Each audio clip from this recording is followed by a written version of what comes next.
Alexa TV presents in 3, 2, 1, Dateline Schools with your host, Terry Harrington. All this week on Dateline Schools, we're learning about the Teen Health Center located on the campus of Port Huron High School. And to tell us all about it, my special guest is nurse practitioner here at the Health Center, Sandy Mangan, and also community outreach specialist for the St. Clair County Health Department, Amy Bishop. And Amy, is the Teen Health Center something to replace the family doctor, or is it something you kind of work hand in hand with?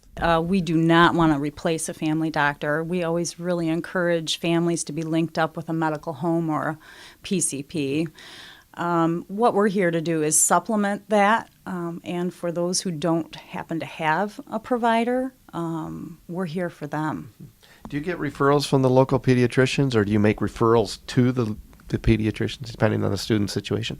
Depending on the student situation. If a student has a PCP, a primary care provider, we definitely work collaboratively with them and link them back to that doctor if necessary, so that everyone is involved to case manage that. Great. And Sandy, who staffs here, and how many staff do you have on board? We have 3 permanent staff. I'm a full-time nurse practitioner, so I'm here 5 days a week. Dr. Mercantant is our physician, so she's here about a half a day to a day a week. We have a nurse who's here part-time and a clerk that's here part-time. So pretty good staff then.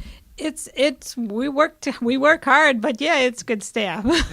Now, with the clinics like this, is there appointments that are necessary, or do you take walk-ins, or both? How does that whole thing work? We take both, depending on the circumstances of what's going on. If somebody's in crisis or needs something right away, we ask them to come in and we kind of triage and then get them to where they need to be.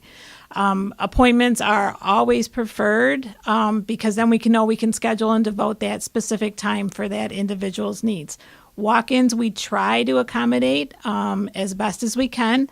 It does get a little crazy, like before sports seasons when everybody's forgot that they needed their physical, but yeah, we try to do as many as we can. We'll be back with more tomorrow. For Daylight Schools, I'm Terry Harrington.